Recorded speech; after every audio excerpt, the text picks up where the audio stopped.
पलक झपकते ही कुदरत इंसान से उसका सब कुछ छीन लेती है, फिर चाहे तैयारी कितनी भी क्यों ना हो। हम ये बात इसलिए कह रहे हैं क्योंकि संगरूर में आसमानी आफत ने पूरे इलाके की तस्वीर को बदल कर रख दिया है। 24 घंटे पहले जहां जमीन दरिया दिखाई दे रही थी, वो इलाका 24 घंटे के बाद पानी में पूरी तरह से डूब चुका है। सैकड़ों एकड़ फसल बर्बाद हो चुकी है और अब हर कोई अपनी जान बचाने में जुटा हुआ है।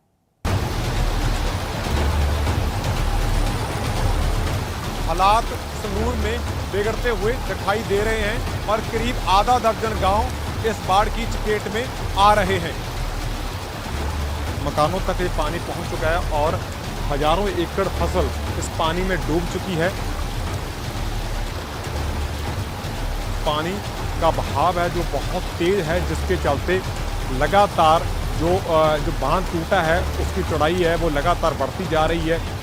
जलतांडव की ये तस्वीरें संगरूर की है। जहां तक नजर जा रही है सैलाब नजर आ रहा है। घग्गर नदी के रौद्र रूप से यहां गांव के गांव डूब गए हैं। एनडीआरएफ की टीमें दिन रात राहत बचाव के काम में लगी हुई है। सैलाब के बीच सेना के जवान भी मोर्चे पर हैं।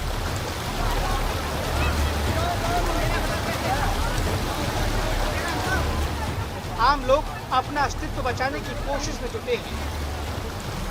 ये दोनों तस्वीरें एक ही जगह की हैं। 24 घंटे पहले घग्गर नदी का जलस्तर बढ़ने के बाद लोग अपनी फसलों को बचाने के इंतजाम में जुटे हुए थे, लेकिन घग्गर नदी में आई दरार के बाद ऐसा सैलाब आया कि अब यहाँ नाव चल रही है। हजारों एकड़ फसल पानी में समा चुकी है। संगरूर में घग्गर नदी के आसपास वाले इलाकों में हालात लगातार बिगड़ते ही जा रहे हैं। संगरूर के मून के इलाके में घग्गर नदी उफान पर है और उसमें 2 जगह पर दरार पड़ चुकी है और जहां पर बाढ़ जैसी स्थिति बन चुकी है। ये तस्वीरें आपको संगरूर के मून के पास मकरौड़ साहिब और फूलद और इसके आसपास के गांव की दिखा रहे हैं। आप देख सकते हैं खेतों में पानी भर चुका है। रात के करीब 2 बजे जो घग्गर नदी का बांध टूटा था, इस तरफ घग्गर नदी है जो कि अपने खतरे के निशान से 4 फीट ऊपर बह रही है। इस समय घग्गर नदी का लेवल है वो 750 फीट से ऊपर चल रहा है और पूरे गांव को इस पानी ने अपनी चपेट में ले लिया है। कई गांव का संपर्क टूट चुका है। जिस रोड पर इस समय मैं खड़ा हूं, आप देख सकते हैं, मैं तस्वीरें आपको दिखाऊं कि ये सामने जो मकरौड़ साहब गांव है और दूसरी ओर अगर इस तरफ कैमरा घुमाया जाए, सामने पीछे जो फूलद गांव है, इस जिस रोड पर मैं खड़ा हूं, इस फूलद गांव से लोगों का जो संपर्क है वो टूट चुका है। लेकिन इस तरफ जो खेतों में डेरे बने हुए हैं, जो किसानों के घर हैं, उनको पानी ने अपनी चपेट में ले लिया है और जहां पर धान की फसल थी वो बिल्कुल नहीं दिख रही। खेतों में करीब 5 से 6 फीट तक पानी जो इस समय भर चुका है। कह सकते हैं कि संगरूर में जो मुख्यमंत्री का होम डिस्ट्रिक्ट है, वहां पर घग्गर नदी काफी अपनी तबाही मचा रही है। संगरूर में लोगों ने ऐसा सैलाब शायद ही पहले कभी देखा हो। महज 2 किलोमीटर के दायरे में घग्गर नदी में 2 जगह दरार आ गई, जिसके बाद ऐसा सैलाब आया कि गांव के गांव डूब गए। कई गांवों से संपर्क कर गया। मिट्टी के बोरे और लोहे का जाल लगाकर दरार को बंद करने की कोशिश की जा रही है, लेकिन पानी के तेज बहाव की वजह से हालात बेकाबू हो रहे हैं। घग्गर में 2 जगह दरार आ चुकी है। इस समय आप फूलद गांव में खड़े हैं, जहां पर आप देख सकते हैं एनडीआरएफ की टीमें लगी हुई हैं और नाव में मिट्टी के जो बोरे हैं वो भरकर वहाँ जहाँ बांध टूटा हुआ है वहाँ पर ले जाया जा रहा है। मिलिट्री जहाँ पर मौजूद है और स्थानीय लोग हैं। आप देख सकते हैं कि एक नाव में करीब 15 से 20 मिट्टी के बोरे जहाँ से लेकर जाए जा रहे हैं और गांव के जो स्थानीय लोग हैं, जो आसपास के, वो वहाँ पर इकट्ठा हुए हैं। वो मिट्टी के बोरे वहाँ से भर कर लेकर आते हैं। उसके बाद फिर एनडीआरएफ की टीमें उसको घग्गर नदी के जहाँ पर बांध टूटा हुआ है वहाँ तक ले जाने की कोशिश कर रहे हैं। वहाँ पर मिट्टी डाली जाती है। आप देख सकते हो कि कितना मुश्किल है। जो घग्गर में इस समय जो बांध टूटा हुआ है उसको भरने की जो कोशिश है लगातार प्रशासन की ओर से हो रही है, गांव के लोगों की ओर से हो रही है। आप मिलिट्री की नाव देख सकते हैं कि मिलिट्री की नाव वहां पर रुकी हुई है और साथ ही इस गांव को, जो फूलद गांव है, इसको चारों ओर से इस दरिया के पानी ने घेर लिया है और जो खेत हैं, इस खेत खलियाल आपको नज़र आ रहे हैं, वे पूरे तरीके से जहां का जो धान लगा हुआ था, किसानों की फसलें थी, वो बर्बाद हो चुकी हैं। और जिस रोड पर हम खड़ी हैं, ये रोड आगे मकरौड़ साहब गांव को जोड़ता है। ये रोड बंद हो चुका है क्योंकि इससे आगे जाने के लिए रास्ता नहीं है। घग्गर नदी के आसपास के इलाकों में कटाव बढ़ता ही जा रहा है। स्थानीय लोगों की मदद से एनडीआरएफ और सेना ने मोर्चा संभाल रखा है। तमाम तरह की कोशिश की जा रही है। इसके बावजूद अब तक किसानों की हजारों एकड़ फसल बर्बाद हो चुकी है। संगरूर से बलवंत सिंह डिक्की के साथ आज तक ब्यूरो। सैलाब के सीजन में सरहद पर रहने वालों का संकट भी कम नहीं है। हम आपको भारत के बॉर्डर पर सैलाब का सामना करने वाले भारतीयों की रिपोर्ट दिखाते हैं। गुरुदासपुर के मकोरपट्टन की ये ग्राउंड रिपोर्ट देखिए।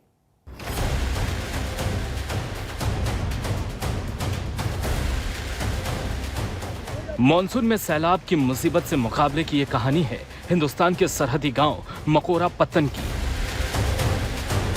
पंजाब के गुरुदासपुर जिले में पाकिस्तान की सरहद से सटा ये गांव बरसात के दिनों में रावी के सैलाब का कहर झेलता है। मुसीबत ये कि करीब 7 गांवों के 3000 लोगों को बारिश के दिनों में या तो कैद होकर अपने गांव में रह जाना पड़ता है या फिर नाव ही एकमात्र सहारा होती है। आज हम आपको लेकर आए हैं गुरदासपुर के एक ऐसे गांव में, मकोरापत्तन है इसका नाम, लेकिन आप मानेंगे कि 75 साल के बाद भी आजादी के यहाँ पे ये गांव कटा हुआ है और खास तौर पे उस समय ये कट जाता है जब ज्यादा बारिश होती है। मॉनसून का पानी आते ही आप देख सकते हैं ये है रावी नदी और जो कि एक ट्रिब्यूटरी है, वो जब मिलते हैं तो पानी, और पिछले 3 दिनों से ये पानी बढ़ता जा रहा है। आप देख सकते हैं एक तरफ सरकारी एम्प्लॉई है जो कि इसको चला रहा है और बाकी जो चप्पू देने वाले हैं यहाँ के गांव वाले हैं। आप मान सकते हैं कि हर रोज मशक्कत करनी पड़ी। और आप बता दें ये अब आखिरी समय है, यानी इसके बाद सूरज ढलने के बाद अब यहाँ से बाहर निकलना और वापस जाना मुश्किल ही नहीं, नामुमकिन है, क्योंकि ये अपने घरों में कैद हो जाते हैं गांव में। 3 तरफ से पाकिस्तान और चौथा संकट रावी नदी का बरसाती तूफान। इन 7 गांवों के लोगों के लिए बारिश के 4 महीने काले पानी की सजा की तरह होते हैं। कहाँ रहते हैं आप? हम बस लुधियाना में, जहाँ जहाँ किश्ती में आ गए, जहाँ बरसातों के दिन में तो बहुत दिक्कत होती है। 3-4 दिन तो अभी शहर में डके रहे थे। कोई रिश्तेदार आया तो उनके पास रुक जाओ, नहीं तो जय श्री राम है। ये देखिए बोल रहे हैं कि रिश्तेदार के घर में अगर जगह मिल जाए बाहर, नहीं तो रुक सकते हैं, नहीं तो कुछ नहीं है। इन गांव वालों की मुश्किलों की आवाज बनने आज तक की टीम उस नाव के साथ गांव तक पहुंची और ये जानने की कोशिश की कि कैसे रोज इन लोगों के लिए सुबह 7 बजे से शाम 6 बजे तक नाव आवागमन का साधन होती है। फिर पूरी रात ये अपने गांव में कैद हो जाते हैं। 30 साल 28 साल पहले भी यही माहौल था और आज भी यही है और साड़ी कोई सुनवाई नहीं है, इधर कोई कुछ नहीं है। मैम इधर का इधर, उधर का उधर, बस कोई नहीं। वापस 6 बजे के बाद कोई नहीं आ जाएगा। हालांकि आजादी के 70 साल बाद भी इस गांव के रहने वालों पर हुकूमत की नजर नहीं पड़ी। अब केंद्र सरकार की पहल से 190 करोड़ रुपए की लागत से 2 पुलों का निर्माण का दावा किया गया है, जिसमें 100 करोड़ रुपए केंद्र सरकार दे चुकी है, लेकिन पुल का काम अभी तक शुरू नहीं हो सका है। नतीजा ये कि गांव वालों को रोज जिंदगी के लिए एक जंग लड़नी पड़ती है। यहाँ पे अब एक रस्सी के जरिए देखिए किस तरह से, काफी मेहनत का काम है कि हर दिन आप मशक्कत करें। और ये जो नाव चलती है, देखिए इसी में सब्जी आ रही है, इसी में मोटरसाइकिल लगे हैं, तो यहाँ पर हर एक दिन मेहनत करनी पड़ती है। और बारिश आए, और आप बताएं जिस तरह से भीषण बारिश आई, जैसे बोल रहे हैं कि नाव नहीं चली है, तो उस दिन बाहर जाना मुश्किल ही नहीं, नामुमकिन हो जाता है। कैमरा पर्सन चांदीराम के साथ कमलजीत संधू, मकोरापत्तन, आज तक। पटियाला का हाल भी बेहाल है। यहाँ 2 दिन से बारिश भले ही न हुई हो, पर आधा पटियाला पानी में डूबा हुआ है। लोग जरूरी चीजों के लिए तरसते हुए नजर आ रहे हैं। इसी बीच पटियाला की बड़ी नदी का जलस्तर भी तेजी के साथ बढ़ने लगा है, जिसके बाद यहाँ भी बाढ़ का अलर्ट जारी कर दिया गया है।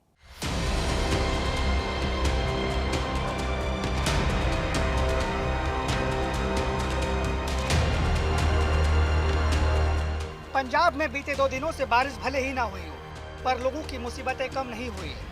तस्वीरें पटियाला की है, जहां बाढ़ जैसे हालात बने हुए हैं। घरों में 4 से 5 फीट तक पानी भरा हुआ है। बिजली, पानी और राशन जैसी जरूरी चीजें भी लोगों तक ठीक से नहीं पहुंच पा रही है।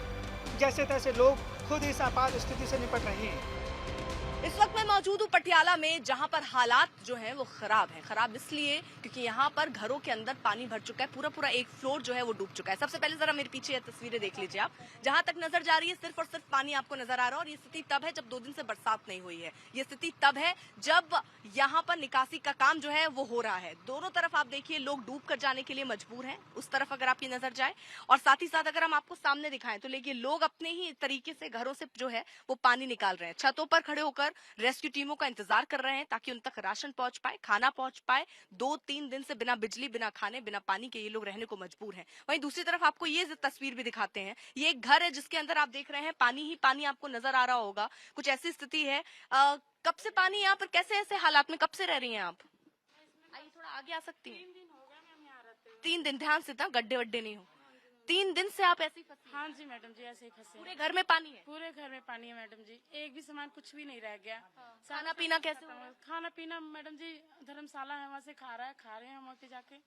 चल अच्छा, पूरा डूब के जाती हैं वहाँ, खा के वापस आती हैं? हाँ जी हाँ जी। तो डर नहीं लगता क्योंकि कई बार गड्ढे होते हैं इसमें? तो बहुत लगता है मैम, घर में भी अभी साफ निकला है। साफ निकला है? हाँ जी बिल्कुल मैम जी, डर तो बहुत है। फिर सोने होने का आप लोग ऊपर छत पे जा रही हो? ऊपर ही छत पे सो रहे हैं मैम जी।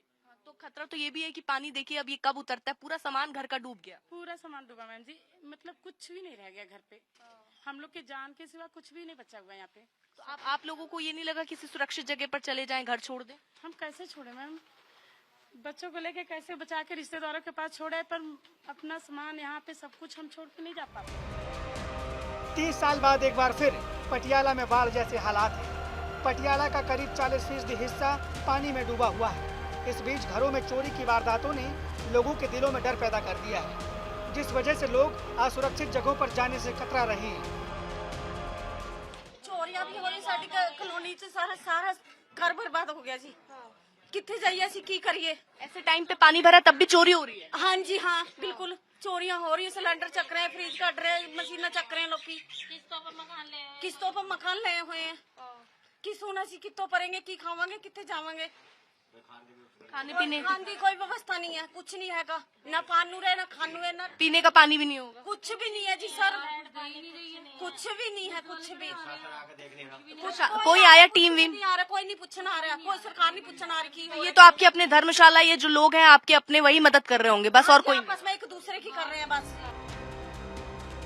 सिस्टम और सरकार से लोग बेहद खफा है, क्योंकि ना मूलभूत सुविधाएं लोगों तक पहुंच पा रही है और ना ही उनका हालचाल लेने के लिए कोई पहुंच रहा है।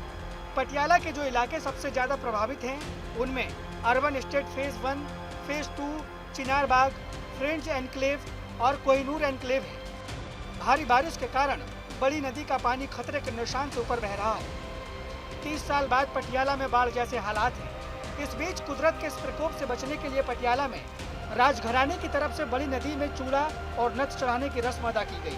राजसी घराने की ओर से यह परंपरा पूर्व सीएम कैप्टन अमरिंदर सिंह की पत्नी परनीत कौर और उनकी बेटी जयिंदर कौर ने निभाई।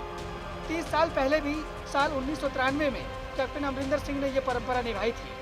पटियाला से अर्पिता आर्या के साथ आज तक ब्यूरो। आपने संगरूर, गुरुदासपुर और पटियाला से हमारी रिपोर्टर्स की रिपोर्ट्स को देखा। अब आपको पंजाब के अलग अलग हिस्सों में बाढ़ से मची तबाही की तस्वीरें दिखाते हैं। साथ ही साथ बाढ़ की वजह से राजधानी दिल्ली पर संकट के बादल क्यों मंडरा रहे हैं, ये भी दिखाते हैं।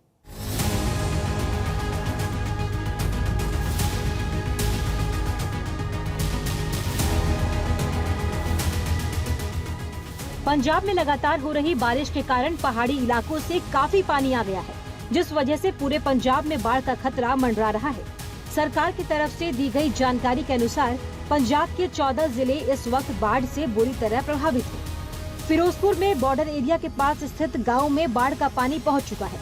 पाकिस्तान में बॉर्डर के पास बना एक बांध टूट जाने के बाद फिरोजपुर का बॉर्डर पूरी तरह पानी में डूब चुका है, जिस कारण सैकड़ों एकड़ में लगाई गई फसल तबाह हो गई। प्रशासन लोगों की हर संभव मदद कर रहा है। इसके बावजूद कुछ जगहों पर बाढ़ का खतरा मंडरा रहा है, तो कहीं पर जल भराव से लोग परेशान हैं। पंजाब में बने बाढ़ के हालातों के बीच अब तक 11 लोगों की मौत हो चुकी है। फाजिल्का में सतलुज नदी का पानी भी कई गाँवों में घुस चुका है, जिस वजह से लोगों का संपर्क शहर से पूरी तरह टूट चुका है। पंजाब में जिन जगहों पर कुदरत का सितम देखने को मिल रहा है, उसमें लुधियाना, पटियाला, फिरोजपुर, फाजिलका, मोहाली, जालंधर, संगरूर और पठानकोट सबसे ज्यादा असर यहाँ दिखा है। बाढ़ का खतरा सिर्फ पंजाब ही नहीं बल्कि हरियाणा और दिल्ली पर मंडरा रहा है। यमुनानगर में मौजूद हथनीकुंड बैराज पर लगा सायरन बार बार लोगों को खतरे की घंटी बजाकर आगाह कर रहा है। साथ ही बैराज का जलस्तर भी तेजी से बढ़ रहा है, जिस वजह से सभी फ्लड गेट खोल दिए गए हैं। दिल्ली में जहां यमुना का जल स्तर खतरे के निशान को पार कर गया है, तो वहीं जहां से ये पानी आ रहा है, हथनीकुंड बैराज की तस्वीर आप देखिए। यहाँ पर भी हालात कहीं ना कहीं डरावने, हैरान, परेशान करने वाले बने हुए हैं, क्योंकि हिमाचल और उत्तराखंड में जो बारिश हो रही है वो बारिश एक सैलाब के रूप में हथनीकुंड बैराज होते हुए कहीं ना कहीं दिल्ली की तरफ आगे बढ़ रही है। और पानी का ये करंट आप देख सकते हैं, जिस गति से ये करंट पानी का आ रहा है यहाँ पर, और जिस स्पीड के साथ ये पानी दिल्ली की तरफ आगे बढ़ रहा है, जाहिर सी बात है आने वाले कुछ दिन दिल्ली वासियों के लिए परेशानी से भरे हो सकते हैं। मौसम विभाग ने जैसा कि प्रिडिक्ट किया था कि आने वाले 24 घंटों में हिमाचल और उत्तराखंड में भारी बारिश होगी, तो यहाँ पर बारिश लगातार हो रही है, जिसकी वजह से हथनीकुंड बैराज में पानी का स्तर लगातार बढ़ता जा रहा है। फिलहाल 2.25 लाख क्यूसिक है, लेकिन अगर ऊपर बारिश होती है तो ये जल स्तर बढ़ता जाएगा और इसके साथ साथ बढ़ती जाएंगी दिल्ली और दिल्ली वासियों की परेशानियां। कैमरामैन गिरीश दुर्गापाल के साथ सतेंद्र चौहान, हथनीकुंड बैराज, आज तक। अब आपको दिखाते हैं एक ऐसी तस्वीर जो न सिर्फ हिंदुस्तान बल्कि विदेशों में रहने वाले लाखों भारतीयों के लिए भी गर्व की अनुभूति कराती हुई तस्वीर है। ये तस्वीर है फ्रांस से आई, जहां 14 जुलाई को बेस्टिल डे परेड की तैयारियां चल रही हैं।